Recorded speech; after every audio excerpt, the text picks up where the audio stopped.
Hello student, in today lecture we will discuss example number 2.10, 2.11, right, and limitation of Bohr's model.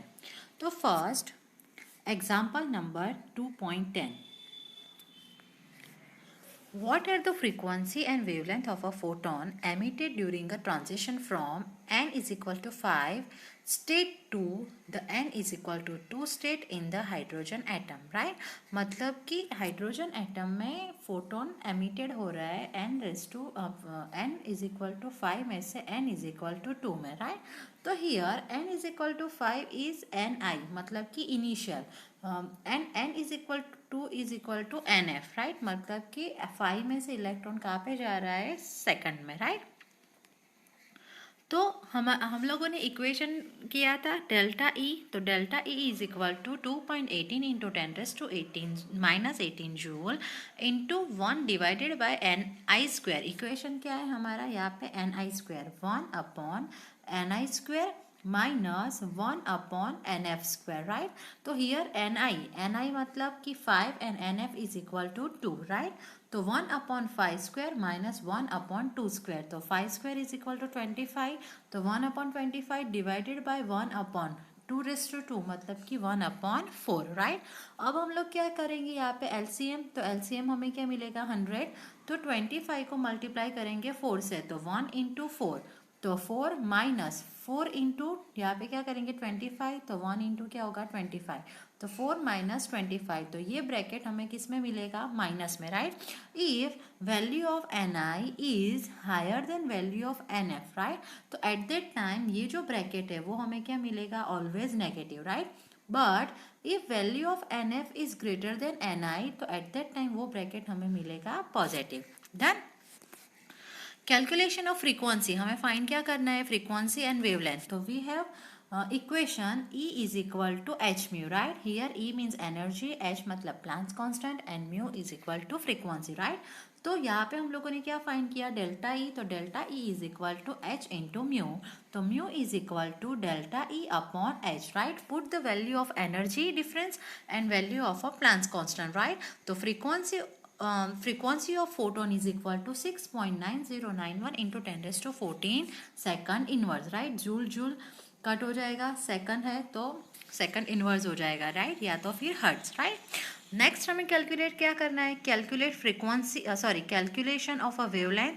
तो wavelength is equal to what? तो lambda is equal to C divided by mu, right? C is equal to what? तो कि 3 into 10⁻18 and frequency हम लोगों ने already find कर ली, right? तो यहाँ पे सेकंड इनवर्स कट हो जाएगा, तो फ्रीक्वेंसी वेवलेंथ हमें किस में मिलेगी? मीटर में, राइट? देन मीटर को कन्वर्ट करना है नैनोमीटर में, तो क्या करेंगे? 10⁻9, राइट? 10⁻7 इंटू 10⁻9, आंसर मिलेगा हमें 10⁻2, राइट? या तो फिर आप लोग लिखो 4.3421 इंटू 10⁻2, या तो फिर लिखो 434.21 नैनोमीटर, राइट? आप दोनों में से किसी भी फॉर्म में आंसर लिख सकते हैं. Next example number 2.11. Calculate the energy associated with the first orbit of He plus. What is the radius of this orbital, right? तो He plus electronic configuration of He 1s2, right? He plus मतलब कि removal of 1 electron, और He plus की electronic configuration क्या हो जाएगी? 1s1, right? En energy क्या होगी? तो क्या -2.18 into 10⁻18 into Z square. Z is equal to what? Atomic number of helium, right? And for helium Z is equal to 2, right? Divided by N square. तो N मतलब कि number of electron, तो He plus में number of electron कितना है? 1, तो N is equal to क्या होगा? 1, right? Put the value of Z and N in this equation, तो आंसर हमें क्या मिला? -8.72 into 10⁻18 joule, right?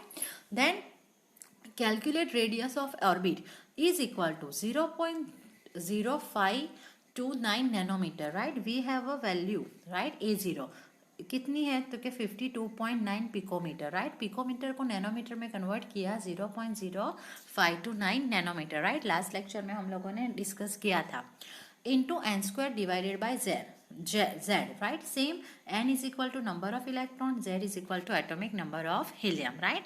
And put the value of n and Z in this equation, तो we have value of R, right? And R is equal to 0.02645 nanometer. Okay? And last, write down a limitation of Bohr's model, right?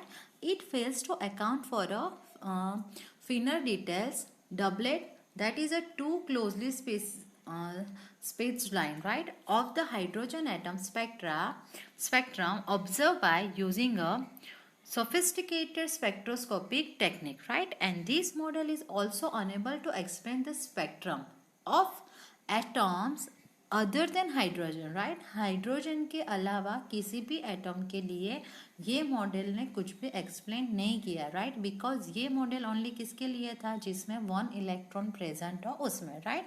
और hydrogen के अलावा और सभी element में number of electron क्या है? More than 1 है, राइट?